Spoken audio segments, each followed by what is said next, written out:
नमस्कार, मैं प्रतिमा पांडे। इस वक्त मैं मौजूद हूँ वाराणसी के सुंदरपुर स्थित राजेंद्र विहार कॉलोनी में, जहां पर व्यापारियों के द्वारा बजट पर परिचर्चा चल रही है। आइए सीधे यहां पर व्यापारीगण से बात करते हैं और जानते हैं कि वो इस बजट से कितना संतुष्ट हैं।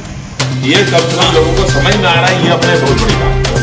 और आज हमारा ये बजट आज हम लोगों को जनता की सोच से और आज हम लोगों को अपने लिए सोच से ऊपर उनके राष्ट्र के बारे में सोचना जरूरी है, देश के बारे में सोचना जरूरी है, दूसरे लोगों के बारे में सोचना जरूरी है, जो काम हम लोग आज कर रहे हैं। आज माननीय प्रधानमंत्री जी जिस तरीके का काम कर रहे हैं, ये हम लोग के लिए बड़े गर्व की बात है। इस तरह की सोच रख करके वो चल रहा है।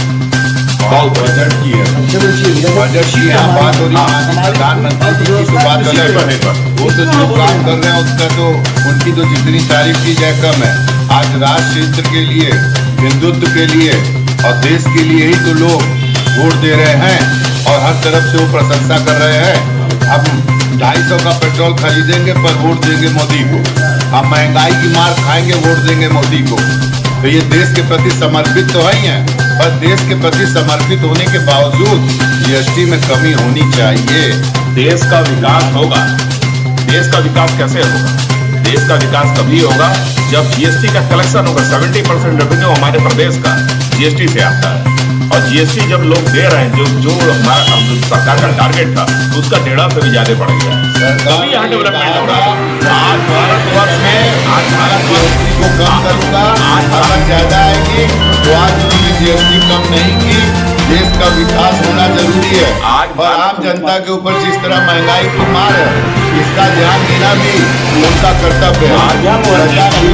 मध्यम वर्गीय परिवार केवल जीएसटी के टैक्स पर और जो गरीबों का अनाज जो वितरण किया जाता है, मध्यम वर्गीय से वसूला जाता है, मध्यम व्यापारियों से वसूला जाता है, उनकी आय घटती जा रही है, उनका व्यापार घटता जाता है। ऑनलाइन के चक्कर में व्यापार टूट चुका है, उस पर भी ध्यान देना चाहिए सरकार को।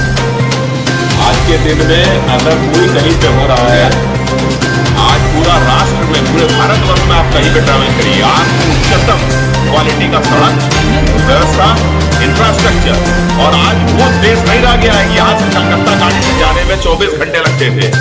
आज हम लोग 7 घंटे 8 घंटे में कहीं चले जा रहे। 6 वे लेनी आएगा कैसे? फंड सरकार के पास कहाँ से आएगा? जब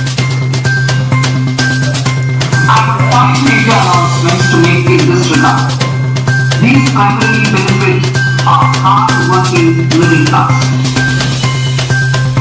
But one concerns remain. Currently, those with income up to 5 lakhs do not pay any tax. Do not pay any income tax in both old and new regimes. I propose to increase the rebate limit to 7 lakhs.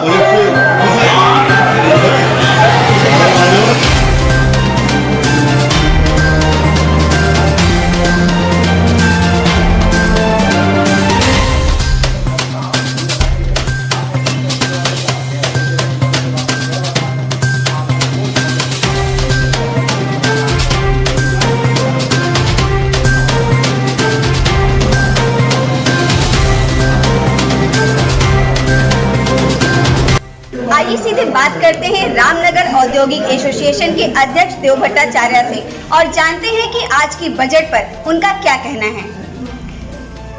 जी, आज का budget बहुत अच्छा budget था। आज आयकर के slab में जिस तरीके से छूट दी गई, और उसी तरह भारतवर्ष के समस्त लोगों के ऊपर यह विशेष ध्यान रखा गया। आज हमारे युवाओं का ध्यान रखा गया, उनको कृषि के ऊपर, जो कृषि से लोग पलायित हो रहे थे, गांव से शहरों की तरफ पलायित हो रहे थे रोजगार के लिए। आज रोजगार कैसे मिलेगा? रोजगार 2 ही तरह से मिलता है, एक कृषि के माध्यम से मिलता है, एक उद्योग के माध्यम से, व्यापार के माध्यम से मिलता है। सरकार ने पूरा ध्यान दिया है कि गांव में किसानों को किस तरीके से विकास किया जाए, जिससे कि किसानों का विकास होगा तो देश का विकास होगा। हमारे जो युवा वहां से पलायित होकर चले आ रहे हैं वो नहीं आएंगे। और आयकर के में जो छूट जो पिछले कई वर्षों से हम लोगों की मांग थी वो मांग ही पूरा हुआ, इसलिए बजट बहुत ही अच्छा बजट है। क्लाउन टाइम के माध्यम से मैं देश की जनता को यही कहना चाहूंगा कि इस समय हम लोग का देश विकास कर रहा है, बहुत तेज विकास कर रहा है, जो पहले नहीं होता था, इतना विकास नहीं होता था। इसमें सब लोग अपने इस देश को अपना समझें, अपना भारतवर्ष है, अपने देश को आगे बढ़ाने में हर नागरिक, हर युवा, हर वृद्ध, हर व्यक्ति का अपना एक रोल होता है, वो अपने कर्तव्य को निभाए। माननीय प्रधानमंत्री जी ने जिस तरीके से स्वच्छता अभियान चलाया है, जिसको पूरे देश ने माना है, ये काबिल तारीफ है। हम लोग को गर्व है कि आज हम लोग कहीं जाते हैं, जिस तरीके से कहीं पे कूड़ा फेंकने से भी सूचना पड़ता है, तो इसी तरह इस देश को अपना समझ के आगे बढ़ते चले और सबका एक दूसरे का सहयोग करें और देश को आगे बढ़ाए, जिससे विश्व में हम लोग का भारतवर्ष अब बहुत ऊपर की श्रेणी में आ रहा है। और यही भगवान से उम्मीद है कि हम लोग विश्व में सबसे ऊपर रहें। इसी विषय पर आइए बात करते हैं वाराणसी व्यापार मंडल के अध्यक्ष अजीत सिंह बग्गा से और जानते हैं कि इस बजट को लेकर वो व्यापारी होने के नाते कितना संतुष्ट हैं। आज का बजट, इसकी जितनी तारीफ की जाए कम है। माननीय प्रधानमंत्री जी ने जिस तरह दुनिया में हिंदुस्तान का नाम ऊपर किया, आज बजट में वित्त मंत्री जी ने जो 5-7 लाख की सीमा कर दी, इससे लोगों में हर्ष है। MSME में 1% ब्याज में छूट दिया, यह भी फायदे की चीज़ है। किसानों को भी कई तरह की राहत दी, युवाओं को राहत दी, एक नए अस्पताल खोले, शिक्षण में भी इन्होंने ध्यान दिया।